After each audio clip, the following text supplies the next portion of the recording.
Hello guys, welcome to my YouTube channel. मैं C ए शमी सलूजा। देखिए, आज के इस पूरे वीडियो में हम लोग डिस्कस करने जा रहे हैं how to pass FAR within 2 month. So देखिए, फार को पास करने की स्ट्रैटेजी क्या हो सकती है, उसे हमें पूरा डिटेल में समझना पड़ेगा।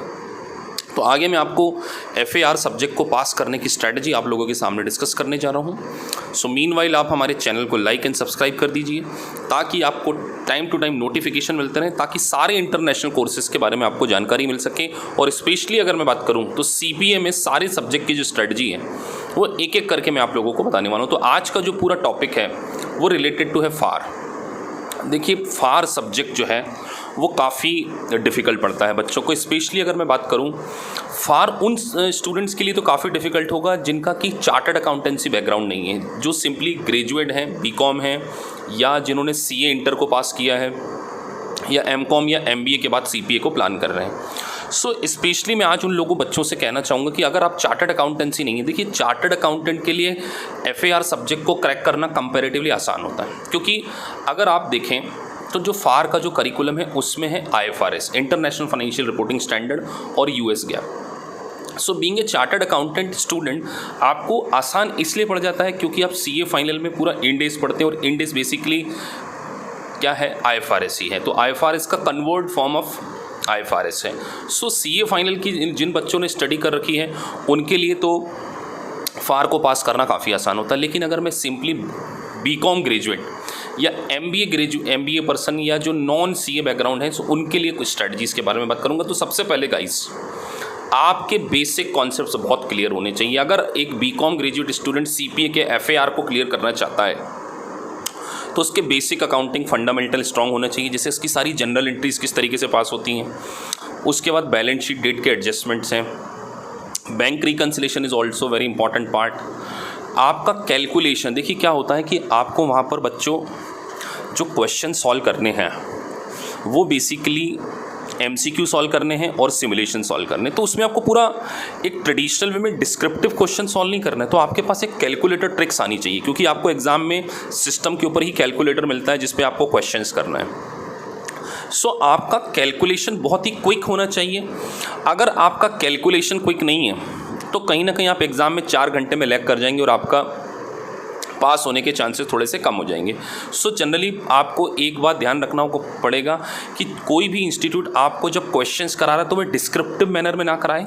साथ में आप अगर सेल्फ भी प्रैक्टिस कर रहे हैं तो आपको कैलकुलेटर ट्रिक्स पता होनी चाहिए, जैसे किस तरीके से हम लोग डेप्रीशिएशन को, अगर रिटन डाउन वैल्यू मेथड, इसको कैलकुलेटर पर ही कैलकुलेट कर लेते हैं, स्ट्रेट लाइन मेथड है, या अगर मैं लीज फाइनेंस में के बारे में बात करूं तो प्रेजेंट वैल्यू का कैलकुलेशन है, टाइम वैल्यू ऑफ मनी के कॉन्सेप्ट है। तो इन सब के लिए आपको एक कैलकुलेटर ट्रिक्स की रिक्वायरमेंट होगी। तो पहली चीज़ मैंने बच्चों आपसे बात करी कि आपका फंडामेंटली बहुत स्ट्रांग होना ज़रूरी है। जनरल एंट्री स्पेसिफिकली मैं बात करूँ, जनरल एंट्रीज, बैलेंस शीट की ईच आइटम, फिर मैं बैलेंस शीट डेट के एडजस्टमेंट्स के बारे में बात करूँ, like accrued income, accrued expenses, outstanding earned income, prepaid expenses, उसके बाद रिवर्स कैलकुलेशंस कैसे होते हैं। बैलेंस शीट की ईच आइटम का आपको पूरा इन डेप्थ नॉलेज होना चाहिए और आपकी जनरल हिस्ट्री काफ़ी स्ट्रॉन्ग होना चाहिए। तो 2 बातें मैंने कही, पहली आपका बेसिक फंडामेंटल काफ़ी स्ट्रांग होना चाहिए, सेकंड आपको कैलकुलेटर पर ही क्वेश्चंस को सॉल्व करने की हैबिट होना चाहिए। अगर आप डिस्क्रिप्टिव वे में करेंगे तो आपको प्रॉब्लम्स आएगी। और द मोस्ट इंपॉर्टेंट बात जो कि इंडियन स्टूडेंट जनरली फेस करते हैं, कई बार जब आप क्वेश्चन को पढ़ने जाएंगे तो देखिए आप क्वेश्चन को पढ़ने में बहुत जल्दबाजी कर देते हैं। आपको मैं एक सजेशन करूंगा कि जब आप प्रैक्टिस कर रहे हैं तो आप एक बात को ध्यान रखिए कि आपको मैं ये एक बात कहना जा रहा हूँ कि good reading skill is equal to CPA। अगर आपका CPA फर्स्ट अटेम्प्ट में या थोड़ा जल्दी पास करना चाहते हैं तो आपके अंदर एक गुड इंटरप्रिटेशन स्किल होना बहुत रिक्वायरमेंट है। अगर आपकी इंटरप्रिटेशन स्किल अच्छी नहीं होगी सो आप क्वेश्चन में आप देखेंगे कि 4 ऑप्शन में आपको हमेशा 2 क्वेश्चन ऐसे लगेंगे कि दोनों में से एक सही है, जबकि उसमें से एक सही है। तो वो जानबूझ के क्वेश्चन की फ्रेमिंग इस तरीके से होती है कि बच्चे का दोनों आंसर, एक रॉन्ग आंसर भी आएगा और एक करेक्ट आंसर भी आएगा। सो आपको क्या करना पड़ेगा, क्वेश्चन का बहुत अच्छे से इंटरप्रिटेशन करने की स्किल आप में डेवलप करनी पड़ेगी। इसलिए आपको you have to build good reading skill yourself. तो इस बात के लिए हमारा जो इंस्टीट्यूट है बच्चों, आपकी रीडिंग स्किल को बिल्ड करने के लिए हम क्लास में ही बहुत सारे बच्चों को एमसीक्यू सॉल्व कराते हैं, सारे सिमुलेशंस हम सॉल्व करेंगे, जिससे कि आपकी एक रीडिंग स्किल इंप्रूव हो जाए। और क्लास में क्वेश्चन कराने के बाद आपको प्रैक्टिस करने के लिए भी सेम टाइम बहुत सारे क्वेश्चंस दिए जाएंगे। तो तीसरी बात मैंने बोली आपसे कि आपकी रीडिंग स्किल काफ़ी अच्छी होना चाहिए। अगर गुड रीडिंग स्किल आप में है तो आपके चांसेस बढ़ जाएंगे। दूसरा, अगर मैं आपको बात करूं तो आपके पास एक समरी होना चाहिए जितने भी टॉपिक्स हैं। सो आप क्या कर सकते हैं, बैकर्स के फ्लैश कार्ड को बहुत अच्छे से क्या कर सकते हैं, स्टडी कर सकते हैं। और जनरली क्लास में हमारा जो इंस्टीट्यूट है, बैकर स्टडी मटेरियल को पढ़ाने के बाद ईच टॉपिक के हम आपको समरी बनवा देते हैं। जैसे मान के चलिए, अगर मैंने IFRS 15 में contract with the customer, revenue contract with the customer पढ़ाया, तो जैसे उसमें 5 मॉडल्स होते हैं, तो उन 5 मॉडल्स को की समरी अगर लेमैन लैंग्वेज में लिखवा दी जाए बच्चों को, तो लेमैन लैंग्वेज में लिखने के कारण आपका चैप्टर का रिवीजन काफ़ी अच्छे से हो जाएगा और आप चैप्टर को, क्रक्स को बहुत अच्छे से समझ लेंगे। तो चौथी बात, अगर मैं बच्चों बात करूं, आपको FAR पास करना है तो आपको समरी नोट्स बिल्कुल बनाना होगा। अगर आप summary notes, handwritten notes बनाएंगे, इसमें मैं आपको हेल्प करूंगा कि किस तरीके से आपके नोट्स होना चाहिए। आप मुझे, मेरी क्लास में बहुत सारे स्टूडेंट्स मुझे व्हाट्सएप पे उनकी रेगुलर प्रोग्रेस शेयर करते हैं सॉरी, कि उनके नोट्स किस प्रकार के प्रिपेयर हो, फिर उसमें मैं अपने वैल्यूएबल गाइडेंस उनको देता हूं, जिससे उनके नोट्स काफ़ी अच्छे बन जाते हैं। तो एक नोट्स आपको बनाने होंगे ताकि आप क्विक रिवीजन कर सकें। जिस दिन आपकी एग्जाम है उसके एक दिन पहले आप पूरी बुक नहीं पढ़ सकते, तो लास्ट मोमेंट पे रिवीजन किस तरीके से करना, उसकी एक स्ट्रेटजी बड़ी इंपॉर्टेंट होगी। और आपको regular topic wise mock test देने होंगे। कोई भी इंस्टीट्यूट जिसमें भी आप पढ़ रहे हैं, आपके रेगुलर मॉक टेस्ट होना चाहिए। जैसे अगर आपका एक टॉपिक हो गया FAR में 6 सेक्शन है, जैसे सेक्शन 1 हो गया, तो उसके सारे मल्टीपल चॉइस क्वेश्चन क्लास में आप कर लीजिए और उसके बाद आपको उसका एक mock test.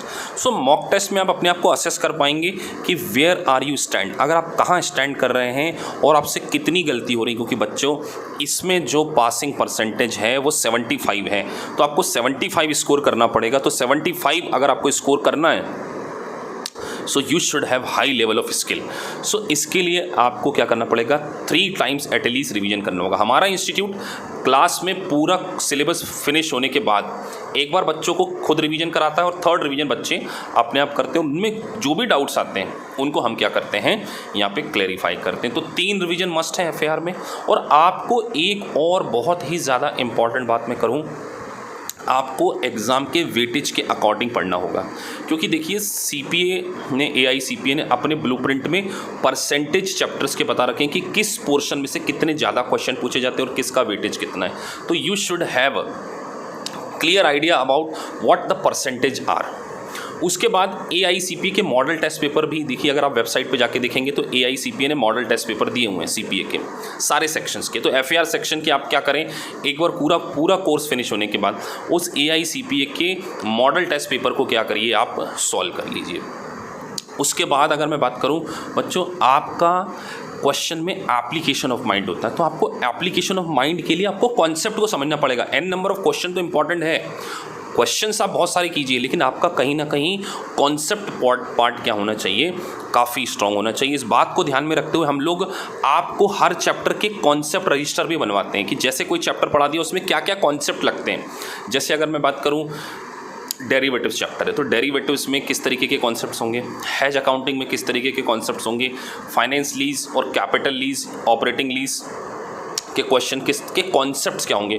So concept register भी आपको बना दिया जाता है और उस कॉन्सेप्ट से रिलेटेड आपको क्वेश्चन में भी हेल्प मिलेगी और हम सारे क्वेश्चंस आपको क्लास में ही कवर करा देते हैं। तो अगर आप FAR को सही तरीके से पास करना चाहते हैं तो आपको एक तो बैकर्स का स्टडी मटेरियल, आपके सारे कॉन्सेप्ट नोट्स का बने होना चाहिए, समरी नोट्स बने होना चाहिए, सारे मल्टीपल चॉइस क्वेश्चन आपने करना चाहिए और आपको शॉर्ट ट्रिक्स पता होनी चाहिए कि कैलकुलेटर पर ही क्वेश्चन को कैसे सॉल्व किया जाता है और आपकी रिवीजन स्ट्रेटजी सही तरीके से होना चाहिए। You should have good interpretation skill, आपकी इंटरप्रिटेशन स्किल काफ़ी अच्छी होना चाहिए और आपके पास एक अच्छी फैकल्टी का सपोर्ट होना भी काफ़ी ज़रूरी है ताकि वो आपको क्या करें, आपके एग्ज़ाम तक गाइड करें। इसलिए हमारा इंस्टीट्यूट बच्चों को लाइफ टाइम वैलिडिटी की फैसिलिटी प्रोवाइड करता है। जब तक आप एग्जाम में पास नहीं कर जाते, we will consistently touch with you और हमारा फोकस होता है कि लाइफ टाइम में बच्चों को CPA क्लियर करा दिया जाए। तो सारे बेसिक कॉन्सेप्ट्स आपको क्लियर किए जाएंगे, सारे मल्टीपल चॉइस क्वेश्चन आपको कवर किए जाएंगे।